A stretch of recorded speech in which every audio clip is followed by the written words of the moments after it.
Welcome back to the channel, guys. Today is Tuesday, so it is Beginner Tuesday. So we're going to have a little short video for the beginners that are watching and our new members. So today I want to go over the memory cards and some problems you may be having with your memory cards. So let's get started.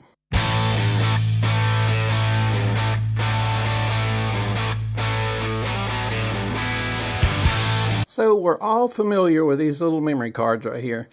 Every camera needs one, every camera takes one. Some cameras take two. So here's the deal. If you got like a Canon 50D and you're just doing regular pictures and you're not doing any video and you don't have any huge burst rates with your RAW, you can probably get away with a V30 card. No problem there. But if you're having issues maybe with dropped frames, or you're shooting a lot of raw images, maybe you're getting 40 to 50 frames burst with raw images and it's taking a long time for the buffer to keep up, or if it buffers and takes a minute or two to catch back up, you're going to need a bigger memory card. Now, my general rule of thumb is, because I don't shoot over 4K 60 frames very often, and most of my cameras, except for my Lumix G9 Mark II, are limited to 20 frames per burst. 20 frames per second. Now they'll do more in a burst. But if you're doing 4K and you're doing just, burst like a Canon R6 would have, or your basic average camera, if you're not overdoing it, let's say, then you'll be fine with the V60 cards. So I'm going to put a picture right here. This is a ProGrade V60 card. ProGrade is my favorite brand. I know SanDisk is very popular and they're probably my second favorite, but ProGrade is my go-to card. I usually keep a 128 ProGrade in most of my cameras. If I have multiple card slots, and I do in most of them, I will use like a 512 as a second card as a backup, kind of like an external hard drive.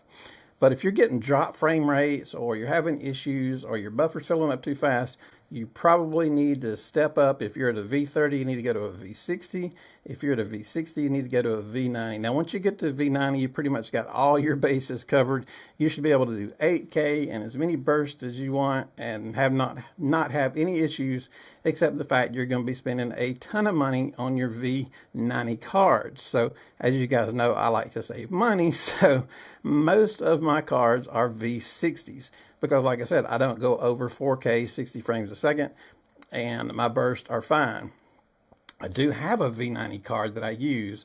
I think it's a 64. Now, the problem with the 64 is, once you're doing 4K and you're doing these big bursts of frames, you're going to need more space. That 64 is going to fill up really fast. So you're going to run into, well, yeah, it does work, but yeah, it fills up in 30 seconds because it's such a small card. So you've got three things to look at when it comes to cards. You've got your write speed, and that's how fast it will write to the card. Your second is capacity, because you're going to need that extra capacity. 128 is what I generally stay at. 256 is a good range. 128 I like to stay at. Now, because of the simple thing, this is just something that pops into my head. I don't want too much information on a card that might get lost, if that makes sense. I don't want to do 10,000 pictures and then find out, oh, that card's corrupted, we lost all those pictures. So I like to keep the smaller cards. So I like to stick with my 128s in the front and usually my 512s in the back. And then the third thing about your card is going to be reliability. That's why I like my ProGrades and my SanDisk. They're very reliable cards. I haven't had any issues with either one of those cards. They're both great cards. I'm going to list, here is a SanDisk. I believe it's a 512 from B&H. You can see the price of this card. It's a V90.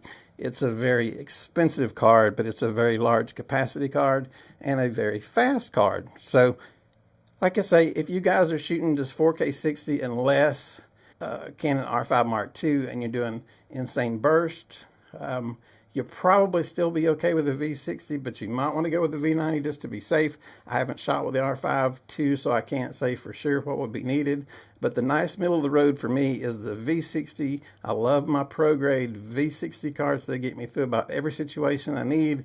Like I said, I do have a V90 on hand just for those instances in case I need something extreme at the last minute, and I want to be prepared, because it's important to be prepared. So, and most of your cameras now have dual card slots, so that still doesn't mean you can put cheap cards in them, because you just don't want to put, when you're getting paid for doing photo shoots, you don't want to take any chances. So you got 2 card slots, so put 2 good cards in there. Don't put 2 junky cards in there. Don't put 1 good card and 1 junky card in there. Just put 2 good cards in your memory card slots. You've already paid for the slots on your camera. You might as well go ahead and put 2 good memory cards in the slots.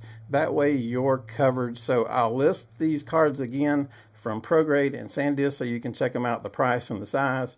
But the 3 things again: write speed, capacity, and reliability. Those are the 3 main things you're looking at. So anyway, guys, I hope that helps you out. If you have any questions about memory cards, let me know down below, and I'll be glad to help you out. If we are helping you out, give us a big thumbs up and hit that subscribe button. You guys have a great day. Thank you.